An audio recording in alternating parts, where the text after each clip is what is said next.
Where did the Cry of Rebellion happen?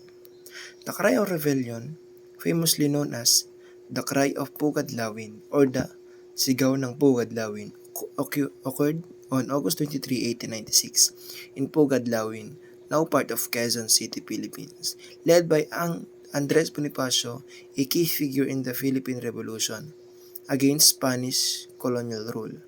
This event is considered a pivotal moment that ignited the armed struggle for independence.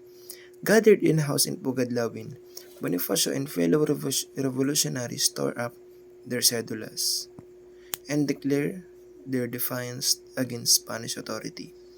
In his symbolic act of defiance and unity, Bonifacio urged Filipinos to rise up against colonial oppression, marking the beginning of the Philippine Revolution.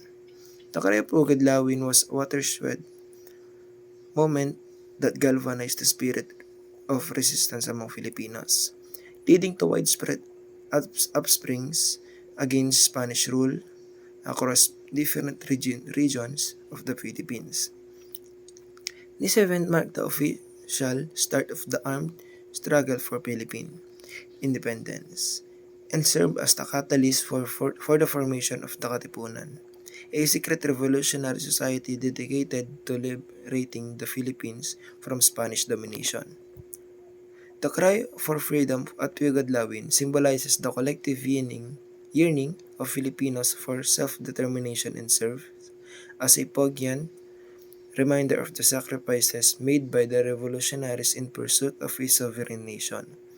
It remains an integral part of the Philippine history, celebrated annually as national holiday, reminding Filipinos of their rich heritage and the ongoing struggle for freedom and independence. The cry of Pugadlawin was a defining moment that propelled the Philippine Revolution towards a full-scale armed uprising against Spanish colonial rule. Andres Bonifacio, the founder of Katipunan, played a pivotal role in organizing and inspiring the revolutionaries to take a stand against the oppressive regime. Following the events at Pugadlawin, the call for revolution reverberated across the archipelago.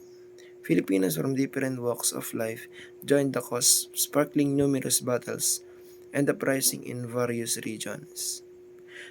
The Katipunan, under the leadership of Bonifacio and the other revolutionary figures like Aguinaldo, sought to unite the Filipino people in their fight for independence.